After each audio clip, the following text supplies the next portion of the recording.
Welcome to this latest instalment of the Ashmolean Latin Inscriptions Podcast. I'm here with Professor Alison Cooley from Warwick, taking a look this time at some smaller and slightly less elegant inscriptions in our collection.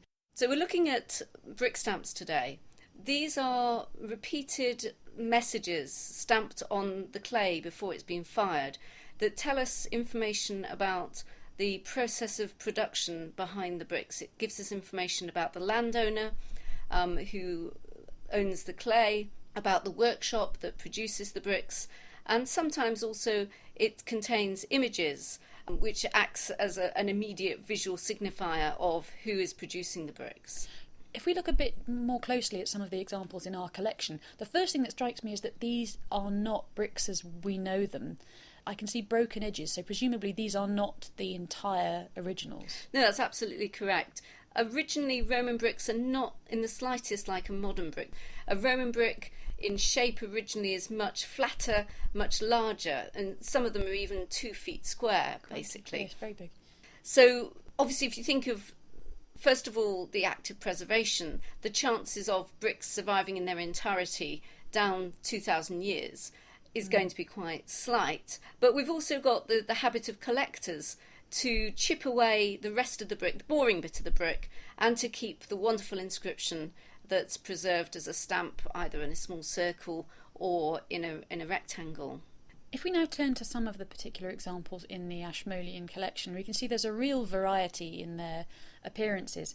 Perhaps one of the most attractive in our collection is this little one that has a winged Victory riding a chariot in the centre. So who is the brick producer of this one?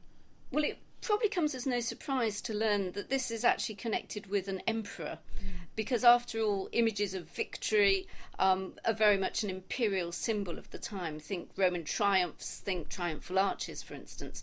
And this is dated to the reign of the Emperor Commodus around AD 180 to 192.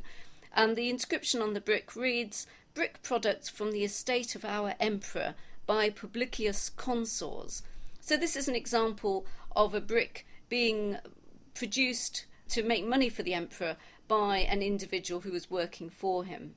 This phenomenon of putting imperial images or insignia on bricks, I know is not sort of confined to this particular example. There's one over here, another example we've got, with a rather unfortunate looking eagle. He looks like he's been sort of spatchcocked onto the seal, but the very distinctive image that we associate with Rome and with imperial power. Yes, absolutely. I mean, with eagles, of course, it's the bird of Jupiter, who's the king of the gods, the most powerful god.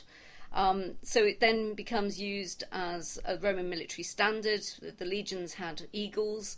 It was also used as a sign of apotheosis, the idea of life after death. The image of an eagle itself has lots of different meanings, but it's very closely associated again with imperial power and with Rome in particular.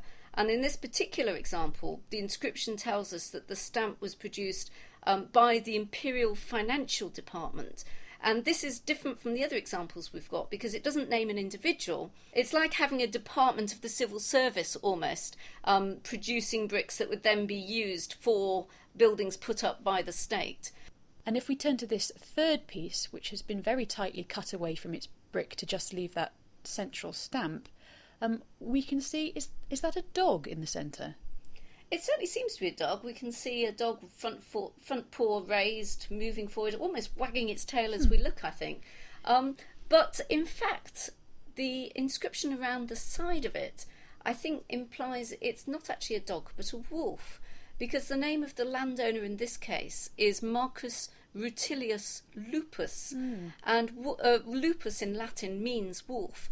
So I think here we have a sort of personalised logo created for the landowner as a quick signifier that he is the guy in charge of these brickworks. We also know more about Marcus Rutilius Lupus from other sources of information, and it's interesting to note that he was actually a very important man under the Emperor Trajan in the early 2nd century AD. We know that he was a high-ranking equestrian officer of the government. He acted as prefect of the grain supply and then governor of Egypt. So he was actually one of the most important equestrians in Roman society at the time. And it's very interesting to note that he was not above making some quick cash on the side through exploiting the clay that lay in the lands that he owned.